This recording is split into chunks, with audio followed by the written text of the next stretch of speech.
Cette vidéo est sponsorisée par Card Market, le meilleur site pour acheter et vendre tes cartes. Si vous n'étiez pas en train de vous dandiner de plaisir hier soir en regardant le dernier First Look de Magic, eh bien c'est que vous n'avez pas d'âme, sachez-le. Ça faisait 6 mois qu'on n'avait pas eu un set in-universe et franchement, ça valait le coup d'attendre. Enchaîner Edge of Eternities avec ça, honnêtement s'il faut 14 Universes Beyond entre les deux à chaque fois pour atteindre une telle qualité, allons-y. Moi, forceur, pas du tout. Ils ont même balancé un teaser réalisé par la Jim Henson Company et ça, c'est beau. C'est beau parce que en plus d'avoir travaillé sur des trucs absolument emblématiques comme le Muppet Show, Labyrinthe ou encore Dark Crystal, il faut savoir que le dernier projet sur lequel a travaillé Jim Henson juste avant son décès au début des années 90, c'est les costumes des Tortues Ninja, ceux du film culte qui est sorti quand j'étais gamin. Et devinez quel est le set qui arrive juste après l'Orwin? Dans le mille, les Tortues Ninja. Je sais pas si Wizards l'a fait exprès, mais c'est beau à en chialer. Pas parce que toutes les planètes se sont parfaitement alignées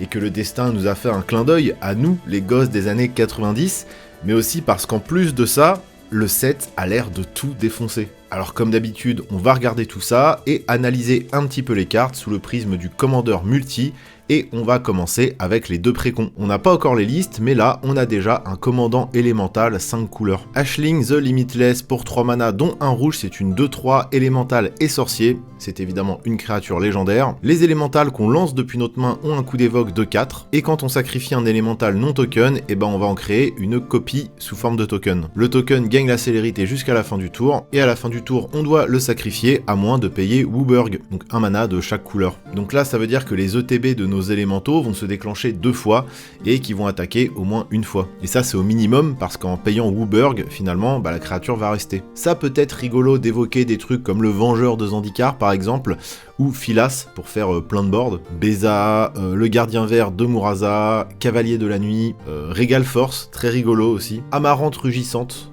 en Wincon, pour 4 mana, ça met +6/+6 à tout le board, Titan de l'Industrie, bref, il y a clairement quelques trucs débiles à faire, notamment avec du vert. La carte est très chouette en tout cas, et donne envie de jouer élémental 5 couleurs, ça c'est suffisamment rare pour le souligner. Et on a le June Blight, On Ti-Houl Kurzwretch. Alors j'ai pas encore trouvé les versions françaises de ces cartes. Ça coûte 4, dont June, c'est une 4/4 Gobelin et Warlock. Son coup de ward c'est Blight 2, donc gangréné 2, ça veut dire que si un adversaire veut la cibler, il va devoir mettre 2 marqueurs -1/-1 sur une créature. Et quand un marqueur -1/-1 ou plus sont mis sur une créature, on va piocher une carte si on contrôle cette créature, et si on pioche pas cette créature, son contrôleur va perdre 1 point de vie. Bon alors déjà il a une tête absolument incroyable, probablement l'un des plus beaux êtres du multivers. Gangréné ou Blight, c'est la nouvelle mécanique qui permet de mettre des marqueurs -1/-1 sur des créatures pour payer des coups, en gros. Ça peut aller un peu dans tous les sens, je pense immédiatement à toutes les cartes vertes ou noires d'Amonkhet qui permettaient à l'époque justement de jouer avec des marqueurs -1/-1, et dans les mêmes couleurs, sur Lorwyn et Shadowmoor premier du nom, il y avait déjà moyen de jouer avec ce type de marqueur.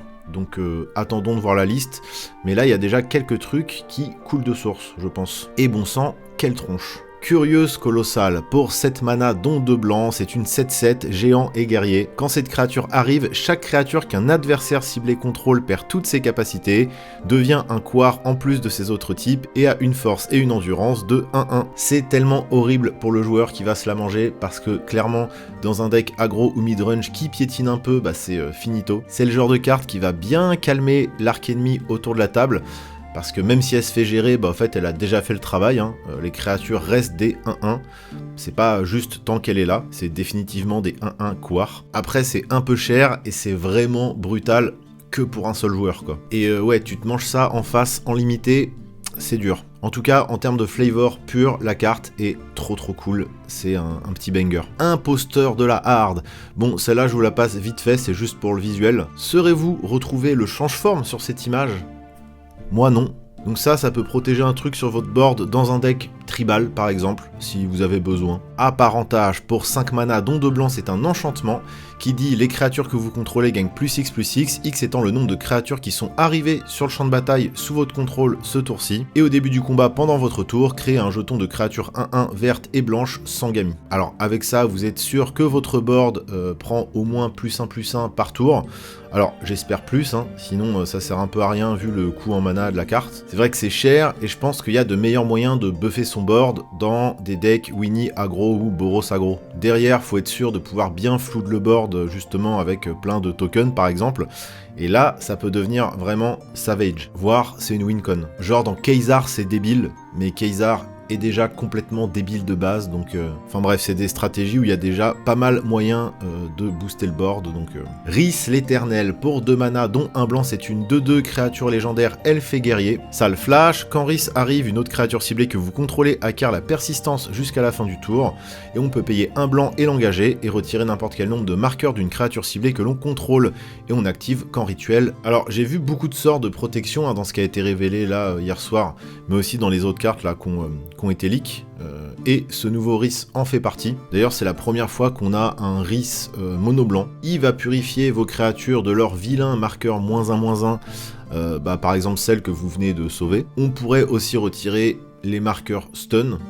Ouais non, on s'en branle. Bon, en fait, il va surtout synergiser avec la mécanique gangrénée, donc on pourra retirer les marqueurs -1/-1 qu'on servit à payer des trucs. Vannage pour 6 mana, dont 2 blancs, c'est un rituel qui a la convocation, donc en fait, on peut engager des créatures pour aider à payer le coût de mana, donc ça, c'est une mécanique qui revient pour Lorwyn Eclipsed. Pour chaque joueur, vous choisissez une créature que ce joueur contrôle, puis chaque joueur sacrifie toutes les autres créatures qu'il contrôle, qui ne partagent pas un type de créature avec la créature choisie qu'il contrôle. Donc ça, c'est la phrase conditionnelle du set, visiblement une phrase qui a été pensée pour les decks tribaux, puisque si vous jouez des créatures du même type, et vous allez sauver votre board, ce qui ne sera peut-être pas le cas chez vos adversaires, d'autant plus que c'est vous qui choisissez la créature à sauver chez tout le monde, et on part sur du sacrifice, donc pas de destruction, donc impossible de protéger son board. Et en plus, le choix ne cible pas. Avec la convocation, ça va pas coûter si cher, et donc ça peut vite devenir très fort, et en fait là on a beaucoup de cartes pour les decks typo. Visiblement. Perturbatrice des courants pour 5 mana, dont 2 bleus, c'est une 3/3 ondin et sorcier. Ça le flash, ça la convocation, et quand cette créature arrive, renvoyez jusqu'à un autre permanent non terrain ciblé dans la main de son propriétaire. Et oui, les ondins sont de retour, on le savait. Ils sont là. C'est un Venser en un peu moins bien, parce qu'on peut pas remonter les sorts, seulement les permanents. D'ailleurs, heureusement que ça a la convocation, sinon ce serait un peu injouable comme carte. Bon, c'est une carte de tempo qui est dans la moyenne, j'ai envie de dire, mais ça m'inspire pas tant que ça. Je pense que dans le joueur, on a un peu mieux. Crescendo harmonisé pour 6 mana, dont 2 bleus, c'est un éphémère qui a la convocation.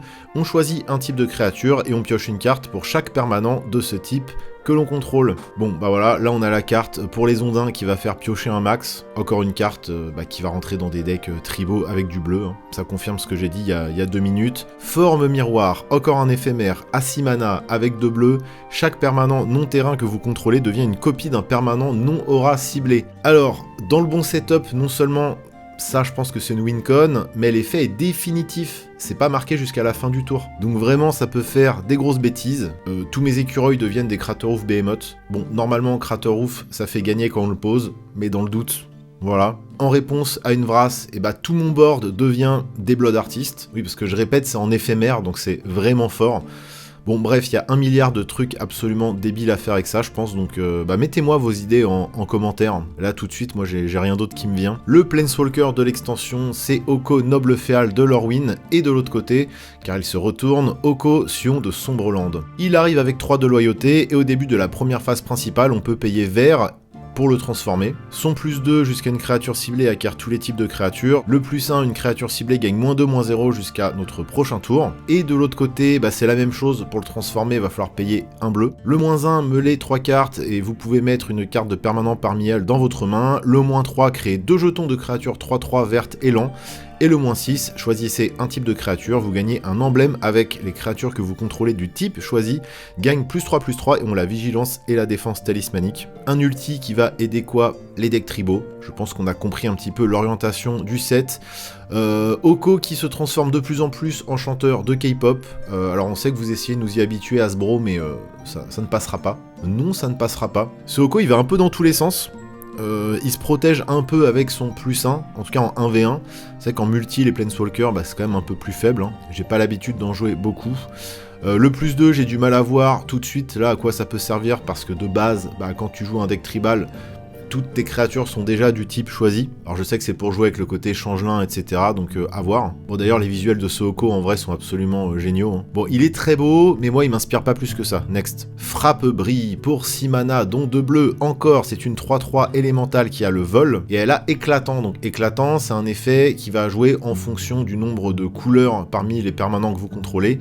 Et là, en l'occurrence, quand cette créature arrive, on pioche un nombre de cartes égal au nombre de couleurs parmi les permanents que l'on contrôle. Là, on a une jolie Unco qui fonctionne très bien avec Ashling pour le coup. Dans le pack, l'effet plancher, c'est pour 4, pioche 4 et tape avec une 3-3 vol. Et en vrai, sinon, ça reste très correct hein, dans un deck multicolore. Je pense qu'à partir de 3 couleurs, ça reste une carte correcte. En carte budget, bien évidemment, parce que je pense qu'il y a mieux à faire. Et Ron Spencer qui fait du pipou, c'est absolument magnifique. Enfin, du pipou. C'est du Ron Spencer qui fait des trucs pas trop horrible. De plus en plus d'ailleurs, il a tendance à faire des choses un peu moins abominables, on va dire. Ils arrivent même à faire en sorte que les OG se renouvellent un peu dans les nouveaux sets. Franchement, c'est trop bien. Malice de Bogart. Pour 3 mana, dont un noir, c'est un enchantement de clan gobelin. Quand cet enchantement arrive, vous pouvez appliquer gangrène 1. Si vous faites ainsi, créez 2 jetons de créatures 1-1 noir et rouge gobelin. Et à chaque fois qu'un autre gobelin que l'on contrôle meurt, chaque adversaire perd 1 point de vie et vous gagnez 1 point de vie. Le Rakdos gobelin qui se dessine sous vos yeux ébahis. Potentiellement ça arrive, ça tue un de nos gobelins déjà présents et ça déclenche une première fois l'effet. Et on se retrouve quand même avec 2 gobelins sur le board. Avec bombardement gobelin d'ailleurs, dans un deck gobelin bien sûr. C'est complètement débile. Aristo gobelin, let's go. Et encore un artwork qui casse la rétine, ça tue. Dissident Solarianer, ça coûte 1 mana noir, c'est une 1-2 elfe et psychagog. Premier effet, on l'engage gangrène 1, surveiller 1. Deuxième effet, on l'engage gangrène 2, exiler une carte ciblée depuis un cimetière. Et pendant notre tour, on peut lancer des cartes de créatures parmi les cartes que l'on possède à l'exil, donc exilées par le dissident, en retirant 3 marqueurs parmi les créatures que l'on contrôle, en plus de payer leurs autres coûts. Donc ouais, c'est beaucoup de choses, c'est un bon tour 1, mais qui demande quand même un setup de fou. Il faut soit remplir son cimetière, soit que celui de nos adversaires contienne des choses intéressantes. Faut aussi avoir de la chair à canon pour gangréner. Et là, enfin, on va pouvoir réanimer des trucs, mais en payant quand même leur coup de mana. Bon, après, on a une grosse partie de l'enabler qui est déjà sur la carte. Mais malgré tout, ça risque quand même d'être assez long. Mais dans le bon shell, peut-être qu'il y a moyen de faire des trucs débiles, je sais pas. En tout cas, il est pas légendaire, donc de toute façon, il faudra le piocher pour commencer à faire des trucs avec. Elfe bouclier de fer. Pour 2 mana, dont un noir, c'est une 3-1 elfe et guerrier. Défaussez-vous d'une carte, cette créature acquiert l'indestructible jusqu'à la fin du tour et on l'engage. Celle-là, je voulais juste la mentionner rapidement parce que c'est un moteur de défausse infini. Et c'est une carte qui a des petits airs de l'avant-garde d'Adento. Pour ceux qui se souviennent, qui avaient vu du jeu en standard à l'époque, mais là en fait le souci c'est qu'on est obligé de l'engager une fois qu'on l'a rendu indestructible. Donc non, ça fonctionne pas. Bref, Aria chante matin, pour 3 mana dont 2 noirs, c'est un enchantement légendaire, les joueurs ne peuvent pas piocher ou gagner de points de vie. Voilà. Au début de l'étape de pioche de chaque joueur, ce joueur perd 3 points de vie et cherche une carte dans sa bibliothèque, la met dans sa main, puis mélange. C'est le genre de carte qui, une fois sur le board, devrait normalement accélérer les parties. Sauf que le temps que les gens cherchent dans leur bibliothèque et mélangent à chaque tour, ça va être l'angoisse. En fait, ce qui va se passer, c'est que tous ceux qui jouent combo vont aller assembler leur combo, et ceux qui jouent pas combo vont aller chercher les gestions pour gérer les combos des autres. Alors c'est particulier, hein, c'est un tuteur en permanent, récurrent, qui va quand même bien ping la table à chaque fois. Ça va créer des dynamiques de jeu très particulières. Moi perso, je pense que j'irai chercher mon pet enchante dans mon deck, et ça dégage direct. Hein. Oh là, il y a vraiment des super jolies cartes. Hein. Là, l'univers qu'on nous propose, c'est quelque chose. Hein. Bravo Wizards, bravo. Rêvasseur Goliath, Omar Ryan, let's go. Pour 4 mana, dont 2 rouges, c'est une 4-4, il est géant et sorcier. À chaque fois que vous lancez un sort d'éphémère ou de rituel depuis votre main, exilez cette carte avec un marqueur rêve sur elle à la place de la mettre dans le cimetière au moment où elle se résout. Et à chaque fois que cette créature attaque, vous pouvez lancer un sort parmi les cartes que vous possédez en exil avec des marqueurs rêve sur elle sans payer leur coup de mana. Alors ça c'est mignon, ça va vous créer une petite réserve de sorts en dehors de votre main, mais qui auront déjà fait leur effet, donc ça c'est quand même cool. Bon, après faut que ça attaque, hein, donc ça se fera qu'une seule fois par tour. Le fait quand même de pouvoir rejouer gratuitement nos éphémères et nos rituels, ça reste quand même assez balèze. Hein. À mon avis, il y a plein de trucs à faire avec ça, et c'est vraiment génial, parce qu'en fait, elle hallucine des sorts en rêvant. C'est vraiment trop cool. Réprimeuse de Maléfice pour 2 mana, dont un rouge, c'est une 2/2 gobelin et ensorceleur. Alors c'est pas sorcier, hein, c'est ensorceleur, rien à voir. Ce sort ne peut pas être contrecarré, ça a parade payé 2 points de vie, et les sorts que vous contrôlez ne peuvent pas être contrecarrés. Les autres créatures que vous contrôlez ont parade payé 2 points de vie. Alors ça, pour mono rouge aggro dans les formats 20 points de vie, ça va être un cauchemar. Ça nique les decks contrôle, ça nique les decks qui voudraient gérer vos petites bêtes. C'est vraiment la bête noire de contrôle en fait. Évidemment, 1000 fois moins fort en format multijoueur. Et bravo à Matt Stewart, parce qu'on a encore un visuel vraiment trop classe. Saute-lave pour 4 mana, dont un rouge, c'est une 4/4 élémentale. Toutes les créatures ont la célérité. Et à chaque fois qu'un joueur engage un terrain de base pour du mana, ce joueur ajoute un mana de n'importe quel type que ce terrain a produit. Pour 4, une créature qui donne la célérité à toutes vos créatures, c'est le minimum qu'on attend aujourd'hui je pense. Mais en plus, avoir une 4/4 sur le board et en plus doubler le mana de nos terrains de base, là ça devient vraiment très très costaud. Alors c'est évidemment limité aux decks mono ou bicolore du coup. Et surtout, le gros problème, attention, c'est que ça fonctionne aussi chez vos adversaires, pour la célérité et pour le doublage de mana. Donc faut être sûr d'avoir les moyens de vos ambitions quand vous jouez cette carte, parce que sinon ça pourrait se retourner contre vous. Hein. Surtout en multi, où en fait vous allez donner aussi ces avantages à 3 autres joueurs. Attaque modeste ou mythe attaque, et vous aurez sûrement reconnu le clin d'œil à sneak attack, parce que c'est exactement la même chose mais en un peu moins fort. Pour 3 mana dont un rouge c'est un enchantement, on peut payer 2 dont un rouge, et on peut mettre sur le champ de bataille une carte de créature avec un total de force et d'endurance inférieur ou égal à 5 depuis notre main. Cette créature acquiert la célérité, au début de la prochaine étape de fin, sacrifier cette créature. Donc c'est sneak attack en un peu moins fort comme je disais. Et si je m'en tiens au texte d'ambiance, il se trouve qu'effectivement, il est facile de viser les testicules d'un géant quand on est de taille modeste. Alors normalement ça sert à drop des énormes bazous avant de les sacrifier, mais là on est un peu limité, donc déjà que je joue pas spécialement sneak attack de base, j'avoue que là, en dehors de ce visuel parfait, ça m'inspire pas trop. Et puis aujourd'hui on joue Tanouk, donc on s'en fout de ça.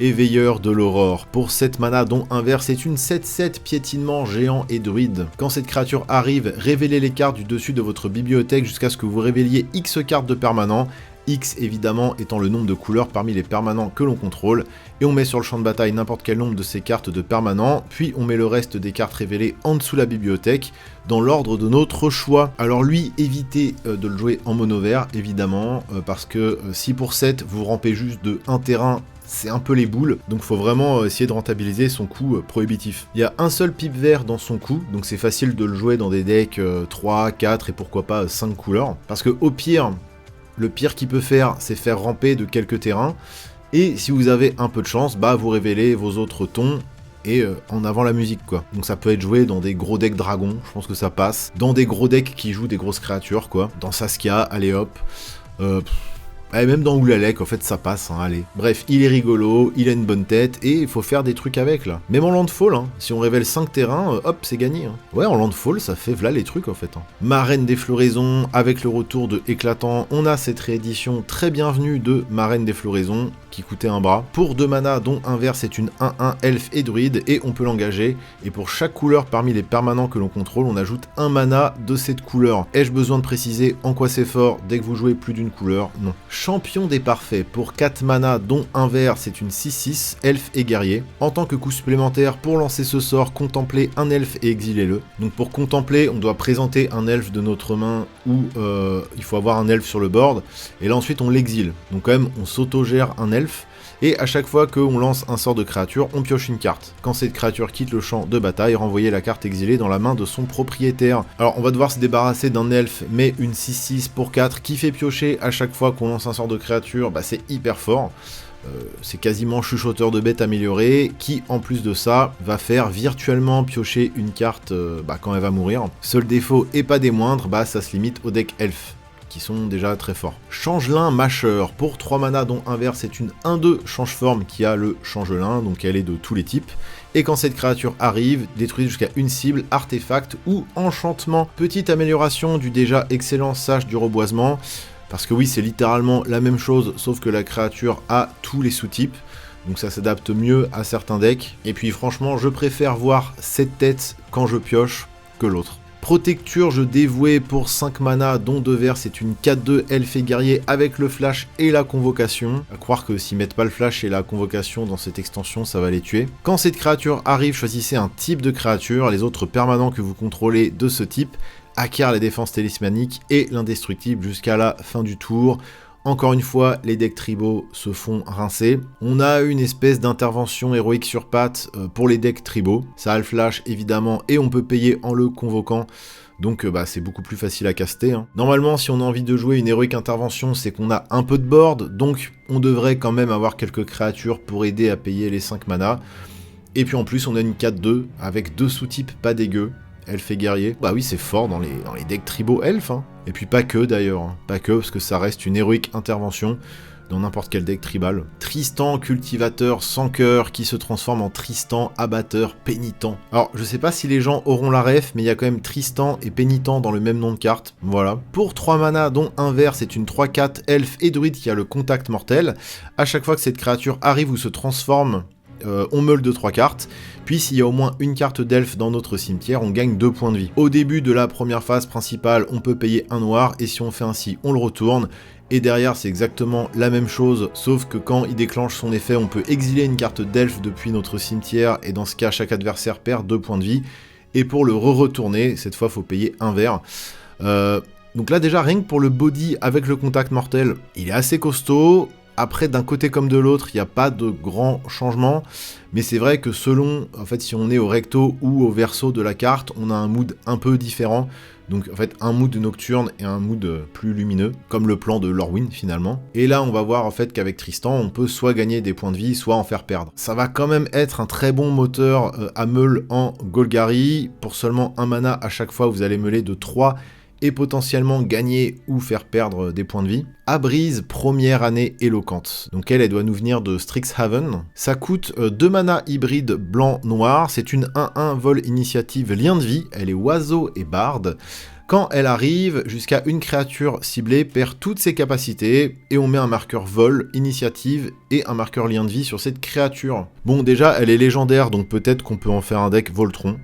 Voilà, fin de l'analyse. Non, alors en fait, pour le reste, déjà, quand elle arrive, on va annuler un commandant adverse, ou une sale bête qui nous enquiquine, vous avez compris. Mais alors, vu que ça a l'air d'être définitif, est-ce que le but, ça serait pas de la faire blink un max pour gérer des créatures adverses? Parce que même si la créature va gagner le vol, le lien de vie et l'initiative, ouais, non, c'est chiant. En fait, c'est chiant parce que ça marche pas comme ça, la créature, elle va garder son body. Sinon, faut le faire sur nos propres créatures. Tour 1 Death Shadow, tour 2 Abrise. Je sais pas si j'ai compris la carte, en tout cas ça a l'air d'être assez flexible et il y a l'air d'avoir des trucs marrants à faire avec, donc à voir. Breu du clan Bombra. Breu du clan Bombra. Breu du clan Bombra. Pour 4 mana, Domboros, c'est une 4-4 créature légendaire, géant et guerrier. Pour 2 mana, dont un blanc, on l'engage et une autre créature ciblée que l'on contrôle acquiert le vol et le lien de vie jusqu'à la fin du tour. Au début de votre étape de fin, si vous avez gagné des points de vie ce tour-ci, exilez les cartes du dessus de votre bibliothèque jusqu'à ce que vous exiliez une carte non-terrain. On peut lancer cette carte sans payer son coût de mana si la valeur de mana du sort est inférieure ou égale au nombre de points de vie qu'on a gagné dans le tour. Sinon, on la met dans notre main.